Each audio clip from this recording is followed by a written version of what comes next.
In this lecture, we will examine Marx's own analysis and critique of the economics of capitalism as a preparation for the ideals of communism in the last epoch of history.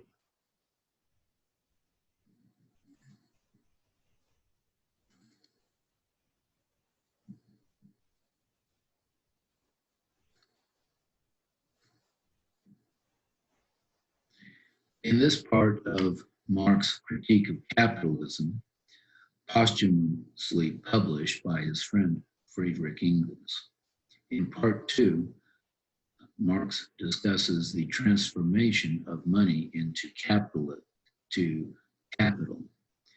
That is the creation of the capitalist. Marx discusses the general formula for capital and its uses. Capital, in its purest and honest form, is the starting point based on the circulation of commodities. That is based on the specialization of labor and the understanding of mass production, the insights into modern accounting processes in order to track the creation of wealth. Capital, it begins with the circulation of commodities. That is, one specialist in need of the production of another specialist finds a way to trade commodities among one another. The economic form that material substance of such circulation of commodities takes place through money. That is the first form of capital. This necessity for currency is born of many efficiencies. First of all, currency doesn't spoil. It's available and recognized by all parties involved in such trade, and it's easily transported. Marx identifies two uses of money. The first and most honest use for money, and the circulation of money that you and I are probably most familiar with, is when we take money in order to purchase a commodity. That is, a commodity is exchanged for money to gain another commodity. Here, money exists as merely an exchange medium. However, for the capitalist,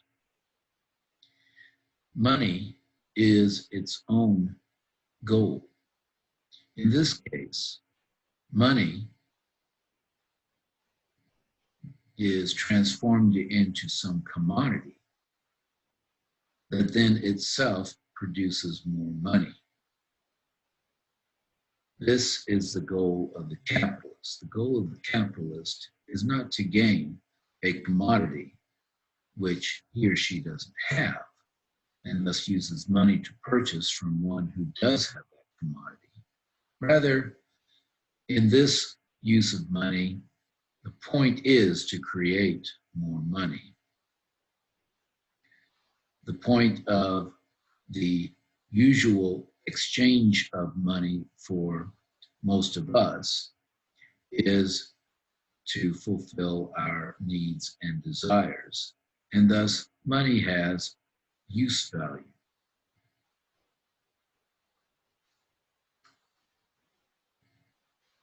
However, the capitalist use of money withdraws money from circulation in the form of surplus value. That is, The point of the capitalist here is to use the purchase of commodity to create greater wealth for the capitalist and pool that wealth for that capitalist alone. Capitalism transforms the normal use value of a commodity into surplus value for the capitalist that allows the capitalist to accumulate wealth. Use value of the traditional trade is transformed then into the surplus value that creates the capitalist increase of wealth.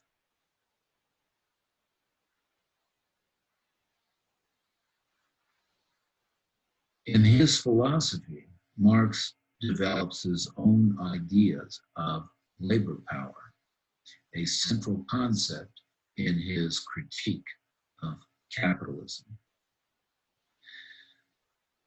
Marx describes buying and selling of labor power as the conversion of money into capital through the special commodity of labor power.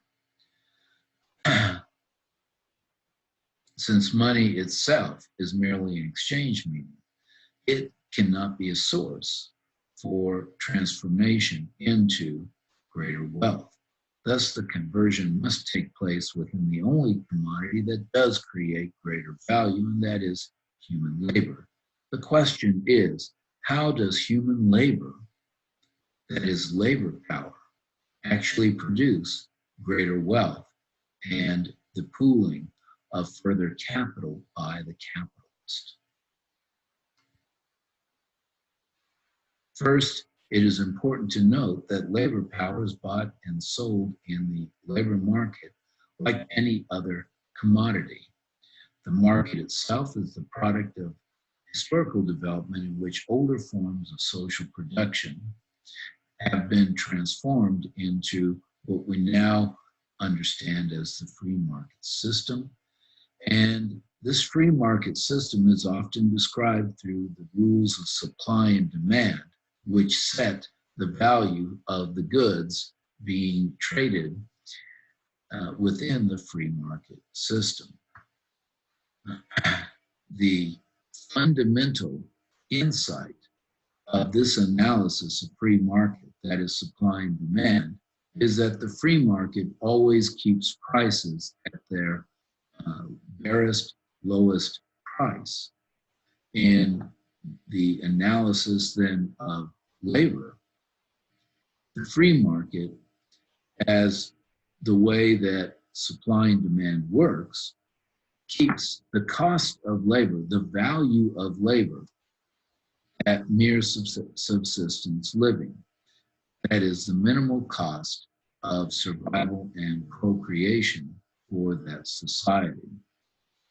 For example, if I want to sell my labor at $5 an hour, but you want to sell your labor at $4 an hour, and an acquaintance of ours is willing to sell his or her labor at $3 an hour, which is the absolute minimum that one can survive on, well, it is in the interest of the capitalist, of course, to purchase labor at that $3 per hour. You and I will then be forced to also sell our labor at $3 an hour, since it's still better to survive at that subsistence level than to starve because we're unwilling to sell our labor power at that price at all. And this is the way the free market works for the sale and purchase of any commercial item. Basic rules of supply and demand. As the supply of any commodity, including labor power, increases and the demand for such decreases, the value of that commodity decreases as well. while as the supply of a commodity, including labor power, decreases, while its demand increases, the value of that commodity, including labor power, increases. Marx points out that when the worker sells his or her labor in the free market, the worker leaves the natural realm of freedom, equality, and property. That is, his own enfranchisement as a person, to enter the capitalist realm of creating surplus value, the factory. That is, the worker becomes just another means of production with no more value than what that means of production is capable of.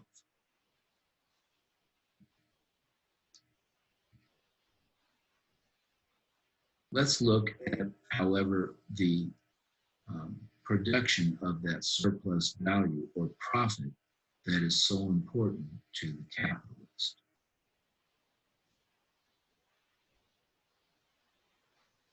The labor process, or the production of use values, consists of the personal human activity of the worker, the materials that are the basis of that work, and then the instruments of production, tools, machines, etc., that create a new commodity from the raw materials that is the center of the productive process.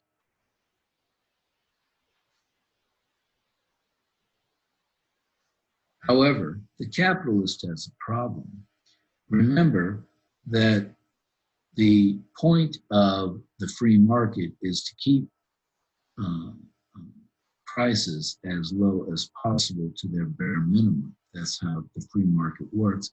And that's why we love the free market, because it allows us to purchase goods at their very lowest price, thus making our own capital most efficient. How does the capitalist accomplish? Through labor power.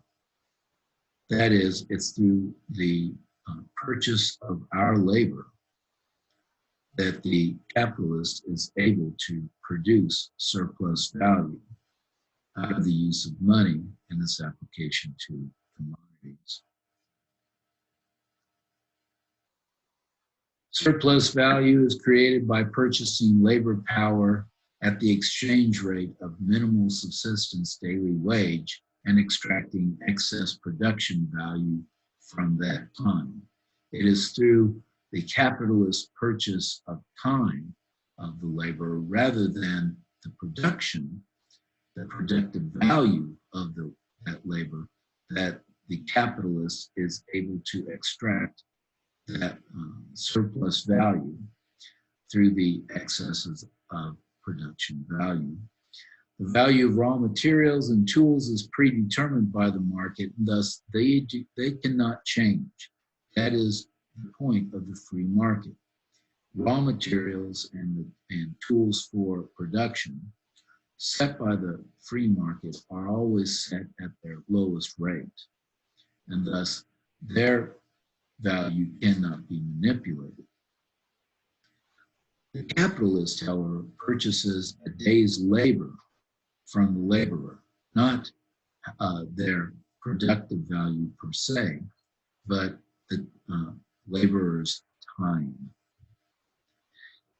If it takes the labor only part of the day to impart value in production to pay his wage, the rest of the day's production is surplus value. That is, if I purchase your labor for the day in order to produce a product from raw materials, and if I'm able to create the means of production that allow you to produce what is normally produced in a full day in only half a day, then the rest of that production is profit for me. Thus, for example, if the capitalist wants to create wealth by processing a bale of cotton into bolts of cloth, the capitalist invests capital in the bale of cotton and in the factory and labor in order to produce those bolts of cloth. And as a result of the free market forces of supply and demand, we get a price for those bolts of cloth equal to the costs that the capitalists put into that production. And thus, no profit is generated, no surplus value. However,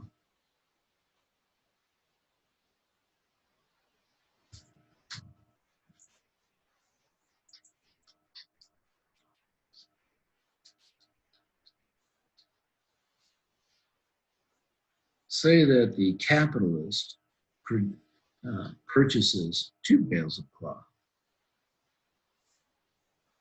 and processes it in his or her factory. And because of the technology in the factory, the cost of production remains at $3.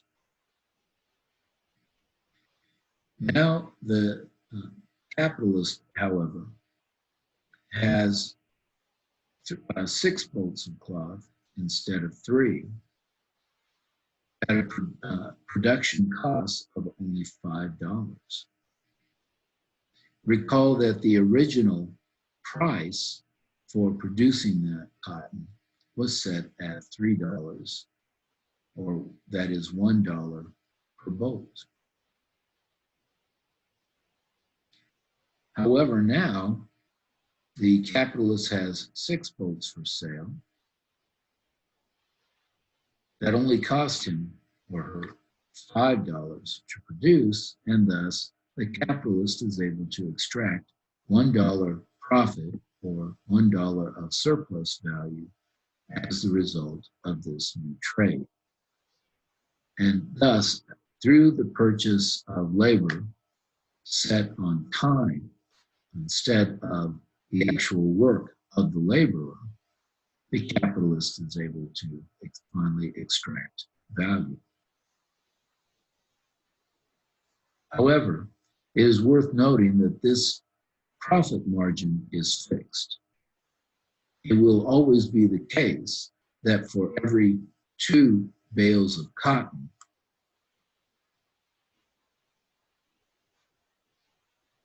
the capitalist will always be able to extract only $1 of profit.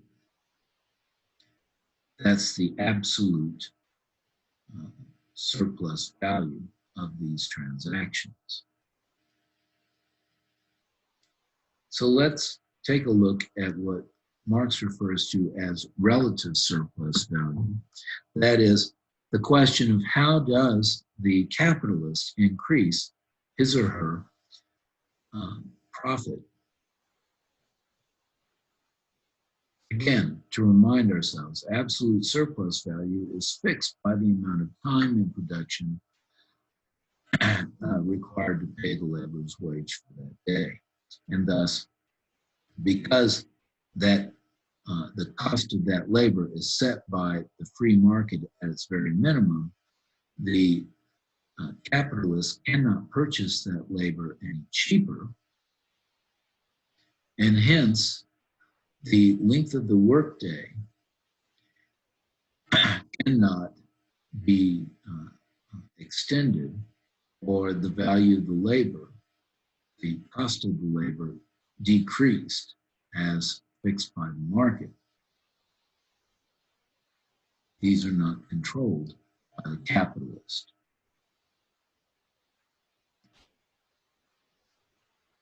However, relative surplus value results from reducing the amount of time required for production. That is, the capitalist must and does figure out a way to increase his or her production efficiency so that producing three or producing from three values of or three bales of cotton in order to produce 9 bolts of cloth in a single day, then increases his or her profit. These efficiencies create the opportunity for the capitalist to extract even more money from the manipulation of commodities through the purchase of the worker's time. And these efficiencies are most often attributable to the development of technology. And we are all familiar with the efficiencies created in our own lives by the ever developing and burgeoning of new technological innovation. Thus, as the amount of production time required to pay the worker decreases, labor value itself decreases. That is, the value of the labor continues to decline, even as the costs of subsistence remain relatively similar. We can see this by a reminder of how the free market supply and demand system works. The capitalist can now purchase a great amount of raw materials. And because of the addition of technology to his or her factory, even if it costs more money, he or she can create even more bolts of cloth for more money and more profit, since less labor is required because of the expanded use of technology. And we are all familiar with the continued erosion of certain kinds of jobs because of the development of new kinds of labor-saving technologies. Hence, labor value is suppressed as technology allows for more production with fewer workers.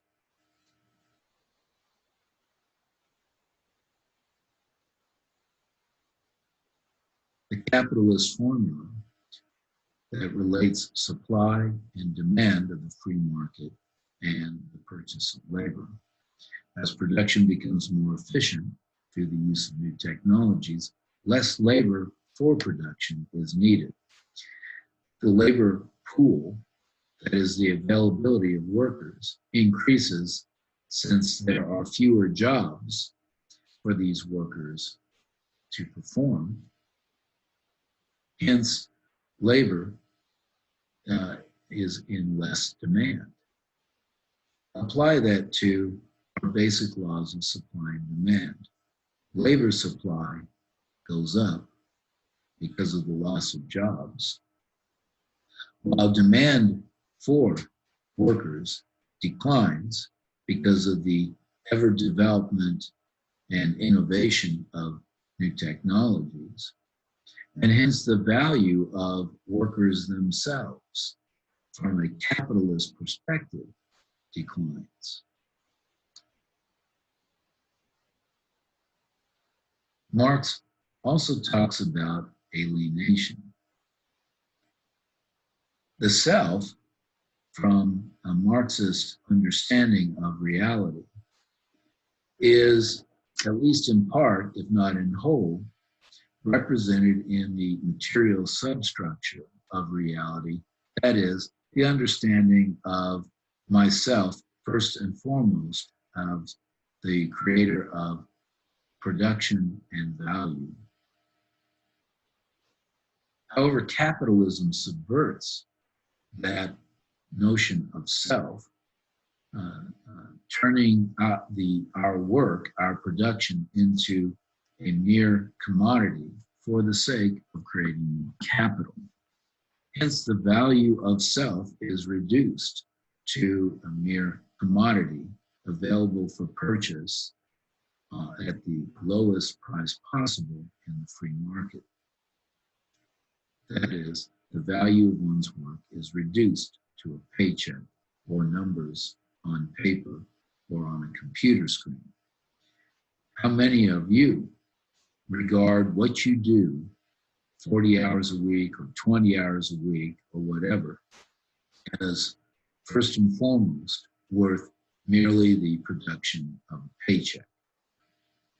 And thus, from Marx's perspective, workers are alienated from their own productive selves, the center of human value.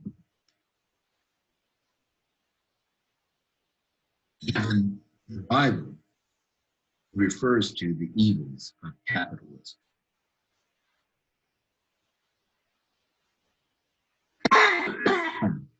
Excuse me.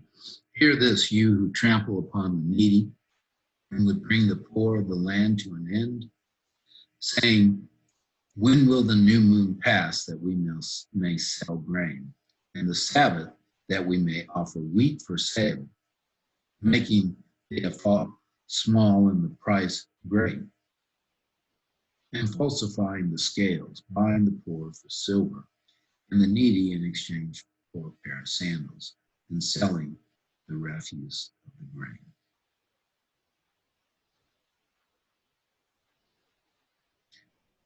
Here, we will stop the lecture as we move on to our last lecture on Marxist communism and a discussion of Marx's famous Communist Manifesto.